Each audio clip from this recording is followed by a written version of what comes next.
O tema da mensagem é: levante os olhos e vejam os campos, pois estão maduros para a colheita. O texto é João 4, 27 a 42, que eu vou ler. Naquele momento chegaram os discípulos de Jesus e se admiraram ao vê-lo falando com uma mulher, mas nenhum deles perguntou: o que você está querendo ou por que o Senhor está falando com ela? Quanto à mulher, deixou o seu cântaro, foi à cidade e disse ao povo: venham comigo e vejam um homem que me diz tudo que eu já fiz. Não seria ele, por acaso, Cristo? Então saíram da cidade e foram até onde Jesus estava. Enquanto isso, os discípulos pediam a Jesus, dizendo: Mestre, coma. Mas ele lhes disse: tenho para comer uma comida que vocês não conhecem. Então os discípulos começaram a dizer entre si: será que alguém lhe trouxe algo para comer? Jesus lhes declarou: a minha comida consiste em fazer a vontade daquele que me enviou e realizar a sua obra. Vocês não dizem que ainda faltam 4 meses até a colheita? Eu, porém, lhes digo: levantem os olhos e vejam os campos, pois estão maduros para a colheita. Quem colhe recebe desde já a recompensa e ajunta o seu fruto para a vida eterna, para que se alegrem ao mesmo tempo o que semeia e o que colhe. Pois no caso é verdadeiro o ditado: um é o que semeia, outro é o que colhe. Eu os enviei a colher o que vocês não semearam. Outros trabalharam e vocês aproveitaram o trabalho deles. Muitos samaritanos daquela cidade creram em Jesus por causa do testemunho da mulher, que tinha dito: ele me diz tudo que eu já fiz. Quando, pois, os samaritanos foram até Jesus, pediram-lhe que permanecesse com eles. E Jesus ficou ali 2 dias. Muitos outros creram nele por causa da palavra de Jesus. E diziam à mulher: agora não é mais por causa do que você falou que nós cremos, mas porque nós mesmos ouvimos e sabemos que este é verdadeiramente o Salvador do mundo. Como nós dissemos há poucos instantes, nós estamos quase no final do período de 40 dias de jejum e oração, que encerra-se no dia 5 do mês de abril, que está às portas.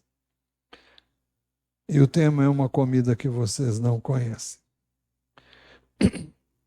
Hoje nós queremos examinar com mais detalhes João 4, 27 a 42. O texto começa dizendo que naquele momento chegaram aos discípulos de Jesus. Naquele momento chegaram os discípulos de Jesus e se admiraram ao vê-lo falando com uma mulher, mas nenhum deles perguntou: o que você está querendo ou por que o Senhor está falando com ela? Jesus e seus discípulos chegaram a uma cidade, a cidade de Sicar, e saíram de Jerusalém rumo a esta cidade. Aliás, não foi rumo a essa cidade. O destino de Jesus era a Galiléia, que ficava muito acima do lugar onde eles chegaram. Mas eles tinham que obrigatoriamente passar por Samaria, e a cidade onde eles chegaram era a cidade de Sicar. Essa cidade ficava entre aproximadamente 50 quilômetros de onde eles saíram. Eles saíram de Jerusalém e estavam, como já disse, indo rumo a Galiléia, mas pararam ali. Os que entendem bem das distâncias afirmam que essa distância normalmente era percorrida com um dia e meio, às vezes 2 dias, a pé. E Jesus não tinha outros meios de locomoção que ele usava, senão caminhando mesmo com seus discípulos. Então, ele chegou ali, possivelmente no segundo dia, e é possível imaginar que ele estivesse cansado, era por volta do meio-dia, e ele, depois de caminhar, não sabemos exatamente quanto tempo naquele dia, mas ele e os seus discípulos chegaram àquela cidade. E Jesus, querendo descansar, sentou-se à beira do poço. E Jesus estava ali, enquanto seus discípulos tinham ido à cidade comprar comida. Enquanto estava ali, chegou uma mulher para buscar água e Jesus lhe pediu água para beber. Daí se desenvolveu um diálogo que só foi interrompido quando os discípulos chegaram. Nisto, a mulher samaritana, que tinha ido buscar água, deixou ali o seu balde, impactada que ela tinha sido pela sua conversa com Jesus. Ela que tinha ido ali buscar água, isso passou a ser segundo plano, ficar em segundo plano, e ela então deixou o seu instrumento de buscar água ali e foi correndo à cidade. E ela ficou impressionada com o fato de Jesus declarar ser o próprio Messias que ela mencionou na conversa com Jesus. Ela disse que estava esperando o Messias, que quando ele viesse, ele esclareceria muitas coisas. Jesus disse: eu sou eu mesmo, eu sou o Messias. Já dissemos em mensagem anterior que Jesus não tinha se revelado a ninguém. Aliás, eu não vejo em outro lugar ele se declarando tão abertamente ser ele o Messias. Ele achou por bem de fazer justamente com uma única pessoa, e eu creio que Deus não faz nada por acaso e que aquele encontro foi um encontro preparado por Deus. Por isso, quando a mulher deixou o seu cântaro, diz os versos 28 e 29. Quando a mulher deixou o seu cântaro, foi à cidade e disse ao povo: venham comigo e vejam um homem que me disse tudo que eu já fiz. Não seria ele por acaso o Cristo, isto é, o Messias, porque Cristo é a palavra grega para a palavra Cristo. Aliás, Cristo é a palavra grega para a palavra hebraica que é traduzida como Messias. Ela diz: não seria ele por acaso o Cristo, o Messias? É interessante que o povo creu no que a mulher disse e havia anunciado a eles. E é interessante que todos, então, saíram da cidade e foram até onde ela estava. E os homens que estavam ouvindo e tinham ouvido o que ela falara, testemunhara, então saíram com ela. Ela veio justamente buscar essas pessoas para ouvir daquele que havia se declarado ser o Messias.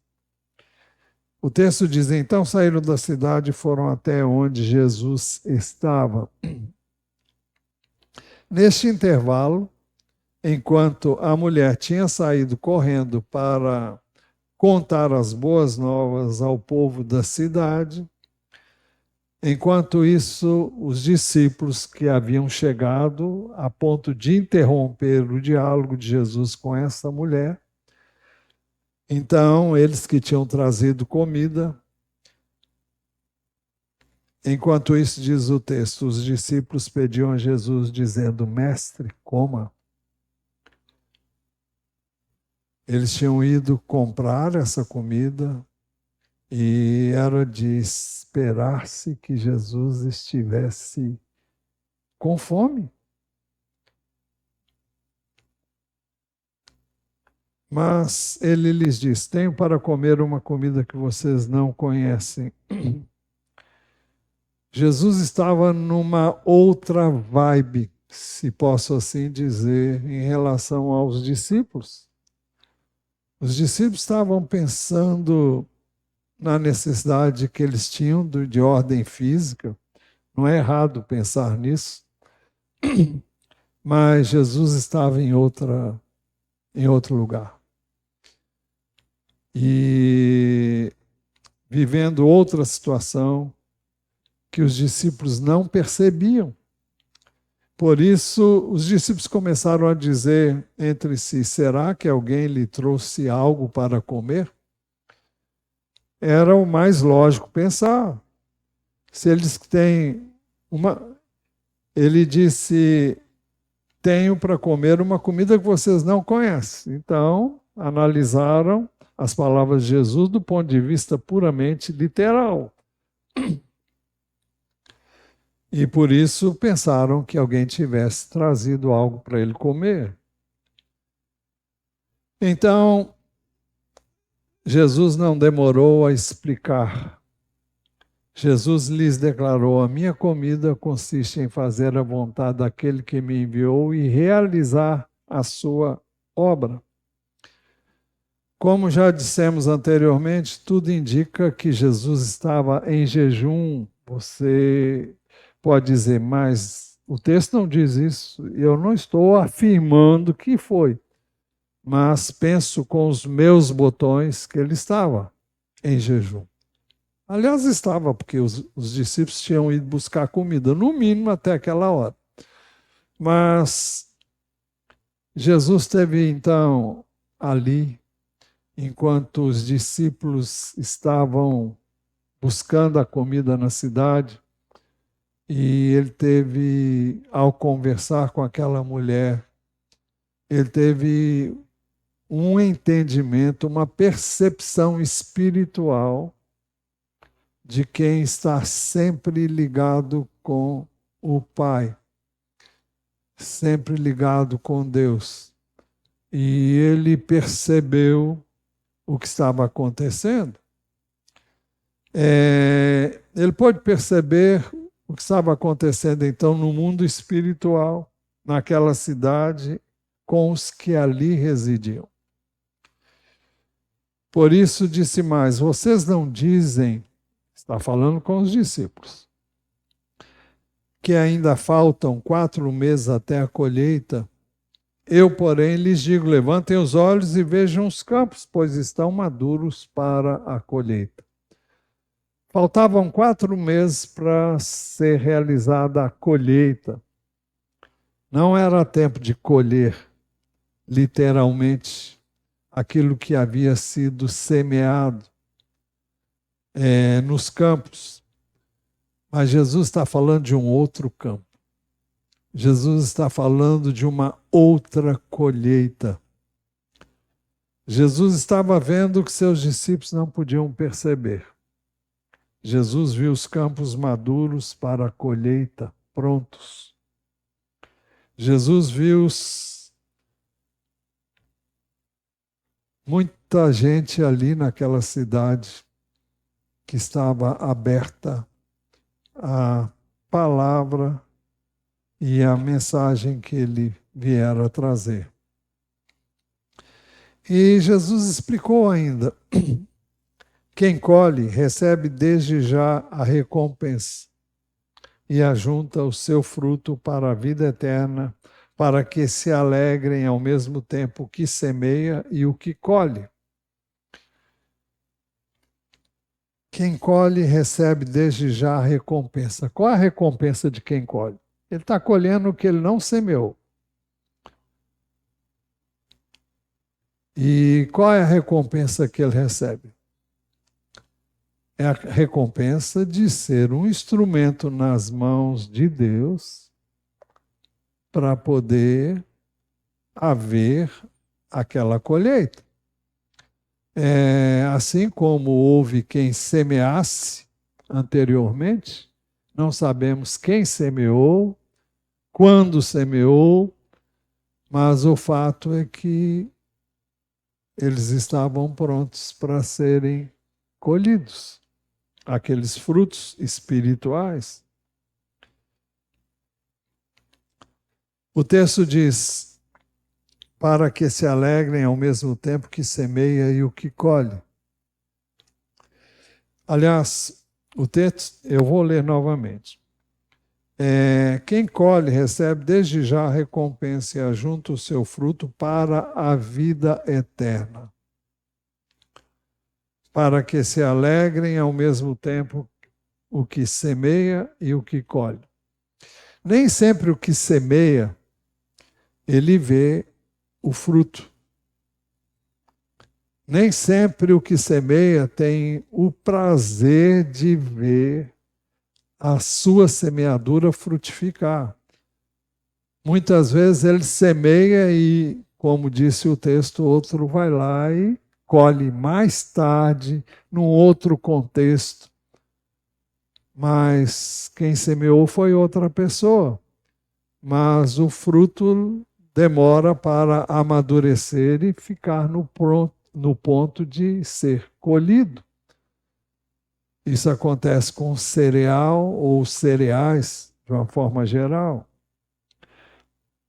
Jesus disse: quem colhe recebe desde já a recompensa. É na hora, né? Você vai lá e colhe o que o outro semeou. E traz muita alegria. O texto continua dizendo: e ajunta o seu fruto para a vida eterna. Ninguém colhe para aquele momento, colhe para a vida eterna. Porque esse fruto é a pessoa que vai crer, vai receber o Evangelho da graça de nosso Senhor Jesus Cristo e você está semeando para a vida eterna da pessoa, e haverá um momento em que quem semeou vai estar com quem colhe e ambos vão poder se alegrar na eternidade ao ver lá e compreender o que aconteceu, não é? Para que se alegrem ao mesmo tempo que semeia e o que colhe. Essa junção do que semeia com o que colhe, muitas vezes só se dará lá no céu. Quantas pessoas semeiam a vida toda, morrem e não veem o que semeou frutificar. Mas depois a gente fica sabendo que alguém semeou e que não colheu aqui, mas outros colheram. E quando chegar no dia eterno, essas pessoas vão poder se alegrar juntas, não é? É isso que Jesus está dizendo. E ele explica, pois, no caso, é verdadeiro o ditado: um é o que semeia, outro é o que colhe. Nem sempre é assim, mas muitas vezes é assim. E quase sempre é assim com a semeadura espiritual. Você semeia a palavra, você prega a palavra, você ensina, e parece que aquilo não vai dar fruto. Na minha vida eu já experimentei isso de sobra. E muitas vezes, se eu agisse como homem, é porque você semeou, trabalhou e outros vão colher. E muitas vezes isso implica em que as pessoas não ficaram aqui ou não ficarão aqui, mas quem vai colher em outro lugar. E essas pessoas vão ficar ali. Mas eu aprendi através das experiências que nós vivemos, que você não semeia para você, você semeia para a eternidade, você semeia para o reino. E o reino é eterno.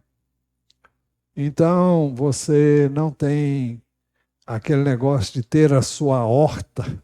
A horta não é sua, a horta é do Senhor. O campo não é seu, é do Senhor. Então, cabe a você fazer o que deve e deixar que Deus faça através do outro que ele vai levantar, numa outra circunstância, a colheita. E vai chegar um momento em que você vai se alegrar. Se não é aqui, é na eternidade, né? Pois no caso é verdadeiro o ditado: um é o que semeia, outro é o que colhe. E ele diz para os seus discípulos: eu os enviei a colher o que vocês não semearam. Outros trabalharam e vocês aproveitaram o trabalho deles. Eu os enviei a colher o que vocês não semearam. Não sei se vocês se lembram quando Jesus enviou os 12 e depois os 70 também, que saíram de 2 em 2 e pregaram a palavra. Eles contaram muitos feitos que Deus fez através deles, mas será que eles colheram ou foram outros que colheram? Não sei. No verso 38 diz assim: eu os enviei a colher o que vocês não semearam. Outros trabalharam e vocês aproveitaram o trabalho deles. Em Atos 8, o capítulo 8 narra a perseguição à Igreja de Deus resultante da morte de Estevão e o que se desenrolou a partir daquele momento. A igreja toda foi dispersa para as várias regiões do mundo de então. E Jesus disse em Atos 1:8: mas recebereis poder ao descer sobre vocês o Espírito Santo, e serão minhas testemunhas tanto em toda a Judéia e Samaria até os confins da terra. Então, a igreja nasceu na Judéia, nasceu em Jerusalém e se propagou naquela região, cresceu naquela região, mas depois Deus criou uma situação que inviabilizou a permanência da igreja ali. Ficaram só os apóstolos para continuar o trabalho e a igreja toda foi dispersa. E já ministramos a vocês aqui em outras ocasiões que não foram os apóstolos que foram dispersos, foi a igreja. Isso fala que quem faz a obra de maneira efetiva são os crentes e não os líderes, ainda que os líderes tenham também a responsabilidade de fazê-lo sempre que Deus trouxer essa oportunidade. Mas uma vez que a responsabilidade dos líderes é o ensino e a ministração a eles, e se ocupam com eles, como é o caso dos pastores, então cabe à igreja ir aonde os pastores não vão. e nem podem ir, porque não têm acesso a essas pessoas. E o que aconteceu foi que a igreja foi dispersa. Filipe chegou a Samaria. E quem era Filipe? Ele era um dos 7 diáconos da igreja de Jerusalém. E ele, diz o texto, era como os demais 7, era um homem cheio do Espírito Santo. E ele tinha também dons espirituais, como normalmente é adequado a um apóstolo, na verdadeira acepção da palavra, que tem todos os dons, porque é um desbravador, é um pioneiro na abertura de um trabalho onde não tem nada e nem ninguém. Então ele tem que fazer tudo. E Deus capacita o apóstolo, e eu penso no apóstolo não como alguém maior do que... Bom, eu penso no apóstolo como um missionário, porque a palavra apóstolo significa alguém enviado por Deus, aliás, alguém enviado por outro com uma missão. E apóstolo significa isso. E Paulo diz, eu sou apóstolo de Cristo. E, bem, então, eu já me perdi aqui, mas o que Filipe era? Evangelista. E o evangelista normalmente tem dons. Dons de cura, dons de milagres, de prodígios mesmo, que vão levar aquelas pessoas mais incrédulas a verem sinais e maravilhas e a crer. Então ele tinha esses dons. E embora não fosse apóstolo, ele tinha esses dons. E ele foi à cidade de Samaria. A Samaria não era uma cidade, Samaria era uma província romana.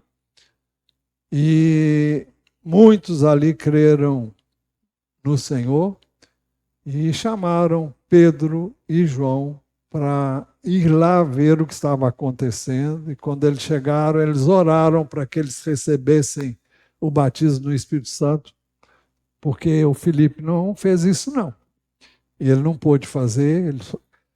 Aliás, ninguém pode fazer nada, só pode fazer o que Deus quer fazer e quando quer e por meio de quem Ele quer. Né? Então, você não pode dizer, eu quero fazer isso. Você pode até querer, mas não vai ser porque você quer. É o que Deus quer. O Espírito opera do jeito dele, quando ele quer, e a gente não pode manipular o Espírito, porque ele não é manipulável.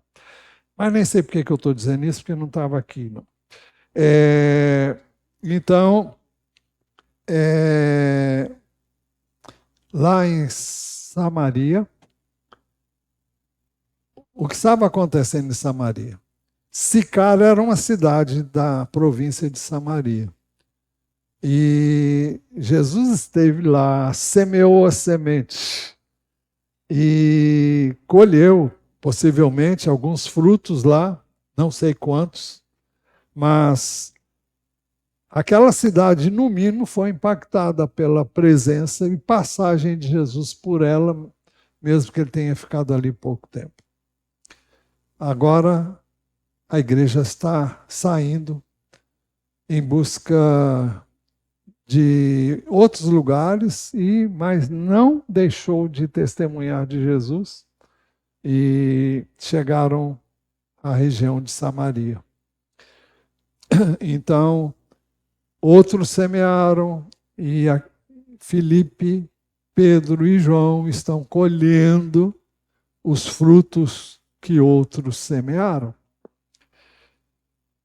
Eu os enviei a colher o que vocês não semearam. Outros trabalharam e vocês aproveitaram o trabalho deles. Assim, o que Jesus havia visto no mundo espiritual seria visível no mundo natural. O resultado é que muitos samaritanos daquela cidade creram em Jesus por causa do testemunho da mulher que tinha dito: ele me disse tudo que eu já fiz.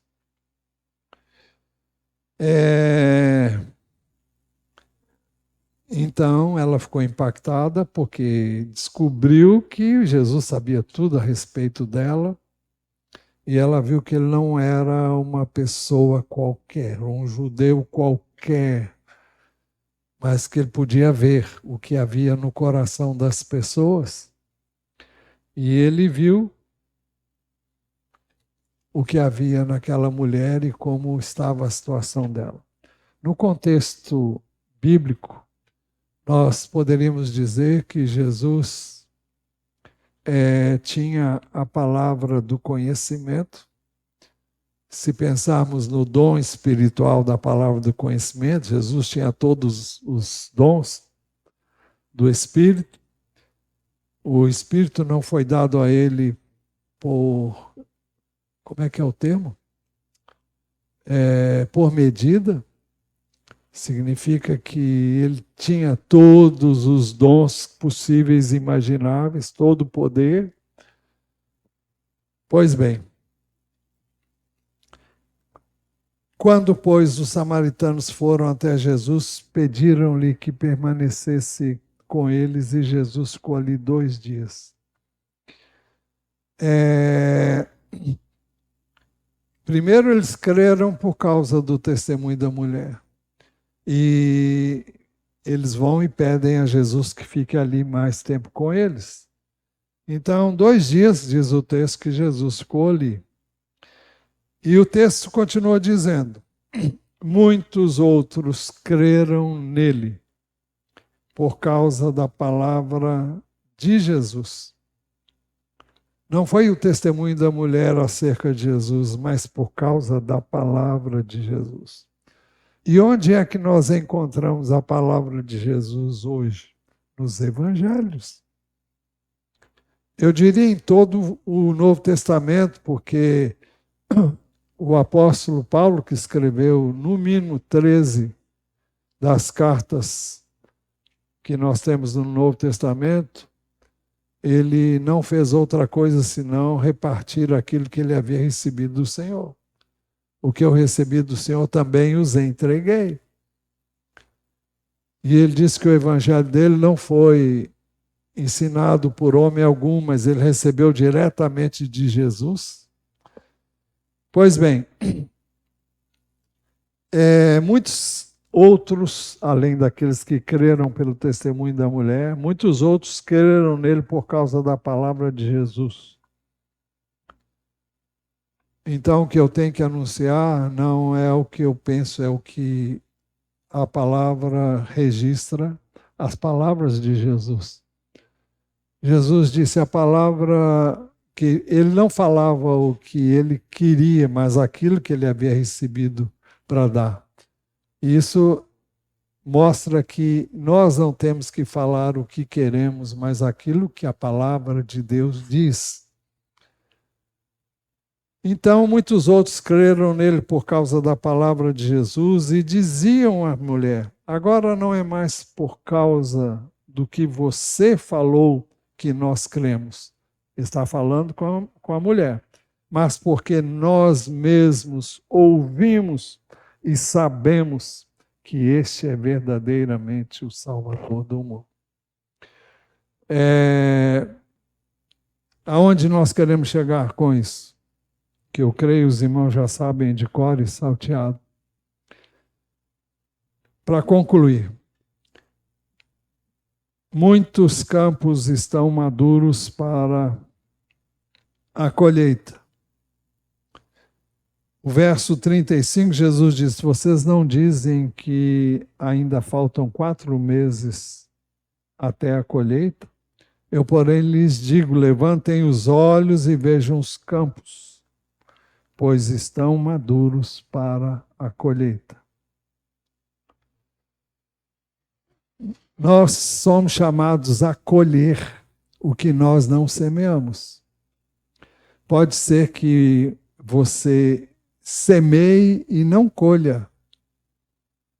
Outro vai colher quando? Só Deus sabe. Eu creio que o que eu mais fiz na minha vida individualmente,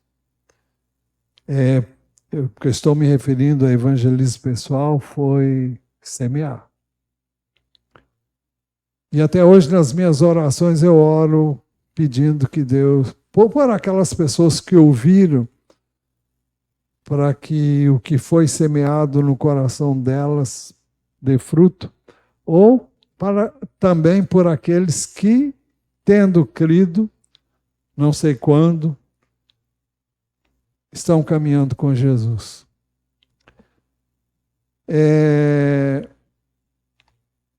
Quem colhe o que os outros semearam receberá a recompensa agora e depois na eternidade. Então nós temos que entender que não é não é porque você é melhor do que alguém, não é por nenhuma outra razão. Eu creio que Deus faz isso bem de propósito. Um semeia, não vê o fruto, muitas vezes não vê, e o outro colhe, mas ele não teve trabalho nenhum só de colher. Eu e você somos chamados a sair e a perceber o que Jesus percebeu. Havia muita gente naquela cidade pronta para receber a mensagem do Evangelho.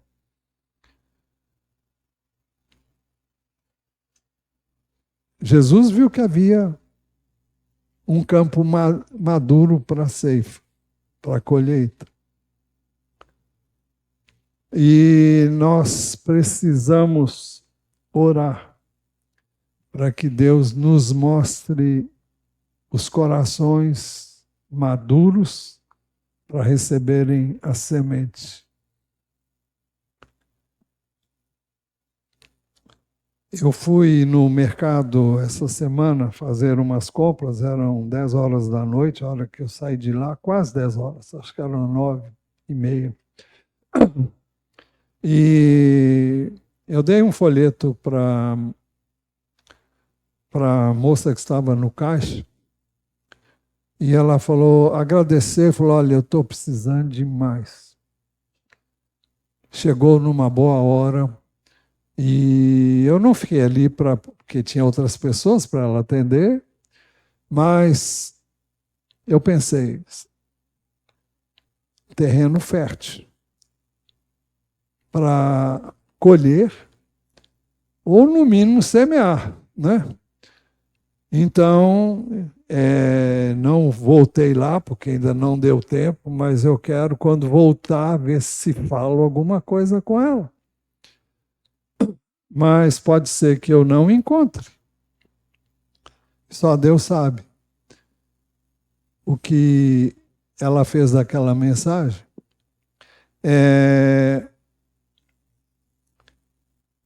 Nós temos que, então, entender que nós somos chamados a colher aquilo que não semeamos, sem, contudo, perder a oportunidade de semear. E não teremos que ver frutos.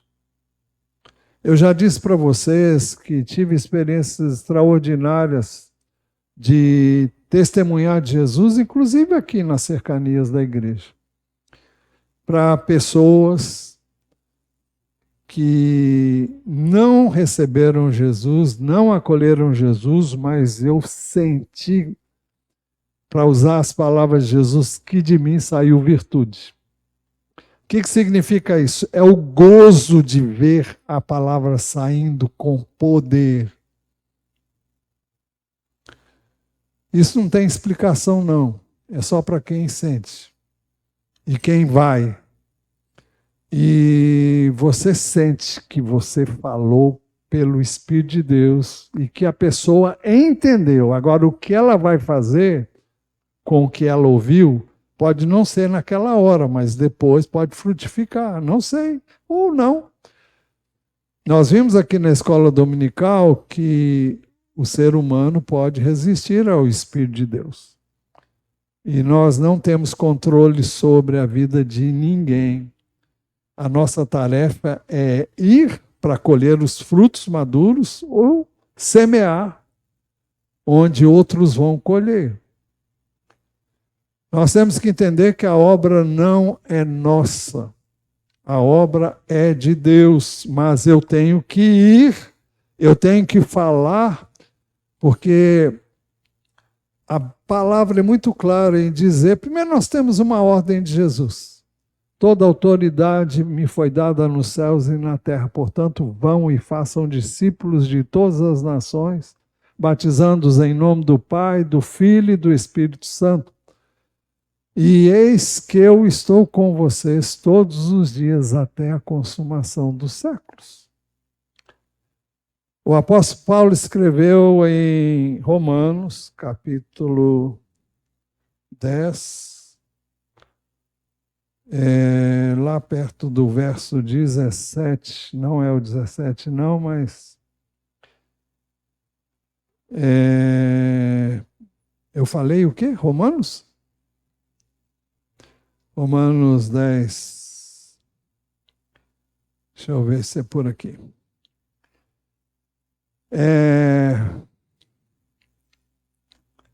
O verso 16 diz assim: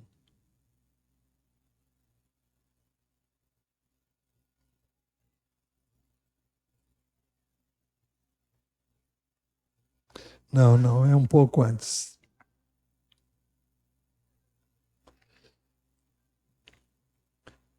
Porém, verso 8, porém, o que se diz? A palavra está perto de você, na sua boca e no seu coração, isto é, a palavra da fé que pregamos. Se com a boca você confessar Jesus como Senhor e em seu coração crer que Deus o ressuscitou dentre os mortos, será salvo. Porque com o coração se crê para a justiça e com a boca se confessa para a salvação. Pois a Escritura diz, todo aquele que nele crê não será envergonhado. Porque não há distinção entre judeu e grego, uma vez que o mesmo é Senhor de todos, rico para com todos que o invocam. Porque todo aquele que invocar o nome do Senhor será salvo. Aí ele pergunta, como, porém, invocarão aquele em quem não creram? E como crerão naquele de quem nada ouviram? E como ouvirão se não há quem pregue? E como pregarão se não forem enviados? Como está escrito, quão formosos são os pés dos que anunciam coisas boas. Ou seja, as boas novas, ou seja, o evangelho. Muitas pessoas pensam nesse texto só para um obreiro, uma pessoa chamada para sair, deixar tudo para trás e semear. Se aplica a ele, sim. E se aplica a esse contexto, sim, mas se aplica a nós também. Quem é que vai ouvir? Se não as pessoas. Como é que as pessoas vão ouvir? E de quem vão ouvir? De você que está perto delas. É você que tem acesso a elas. Elas conhecem você, observam a sua vida. Você diz que é crente. Agora, se você não vive, é melhor ficar calado e tomar juízo e se arrepender, antes de querer que os outros o façam. Busque a dependência de Deus. Se você errar alguma vez na presença das pessoas, peça perdão e diga que você errou, porque não é esse o comportamento de uma pessoa que segue a Jesus. Mas você tem acesso a pessoas que estão observando você, estão vendo, espera-se Jesus em você. E elas precisam, de fato, vê-lo em você, em mim, onde nós estivermos. E você é a pessoa indicada para, no momento preciso, perceber. E você deve orar para que Deus crie situações e oportunidades para você falar de Jesus e você perceber a ocasião de colher. Você não precisa saber muita coisa, você precisa conhecer a Deus e não se preocupar com o que vai dizer, porque Jesus diz que é o que eu e você não devíamos preocupar com o que vamos dizer, porque o Espírito de Deus nos daria o que dizer. Agora, eu e você precisamos estar preparados, precisamos estar vivendo com Deus, em oração, na palavra. Em outras palavras, vocês têm que andar com Deus. E eu digo que isso aí não é para pessoas especiais, não, isso é para todo mundo. Todo mundo que segue a Jesus deve andar com Ele. Não é só para pessoas especiais, porque não existem essas pessoas especiais. Existem ministérios diferentes. Existem oportunidades diferentes. Mas eu já me perdi aqui, mas eu vou me achar. Então, você precisa orar por oportunidades, para que Deus crie a situação que vai viabilizar o testemunho de Jesus para esta, aquela ou aquela outra pessoa. Então você precisa orar especificamente: Deus, me dá a oportunidade de testemunhar de Jesus. Aqui onde eu trabalho, na minha escola, onde quer que você conviva com as pessoas. E são essas pessoas que estarão mais acessíveis, porque estão caminhando com você, estão acompanhando você. E, sobretudo, Jesus disse que nisso conhecerão todos que são meus discípulos, se tiverem amor uns pelos outros. Temos que buscar isso. Eu sei que isso aí é um desafio para todos, sem distinção. Mas não há nada que o pedir de perdão não possa resolver. Você vai errar muitas vezes, mas tenha a coragem de pedir perdão. Perdão, não era isso que eu queria dizer, não era isso que eu queria fazer. Eu não procedi corretamente, me perdoa, eu estou envergonhado. É assim que as coisas funcionam. Você não espere perfeição para poder testemunhar de Jesus, senão você não vai ter. Mas tem que andar com o pé no chinelo. O que é andar com o pé no chinelo? É temer a Deus e seguir a Jesus. Nós lemos um texto na hora da entrega dos dízimos, em que diz que um morreu por todos, logo todos morreram. E ele, que é uma referência a Jesus, morreu por todos para que os que vivam não vivam mais para si mesmos. Nós temos que entender isso e buscar viver isso. Senão, repito o que eu disse, é só religiosidade, oca, vazia, sem sentido. Vida cristã é compromisso, é aliança, é envolvimento, é intimidade que nós devemos buscar ter com Deus. Então, meu apelo é que você ore pedindo a Deus que crie essas situações.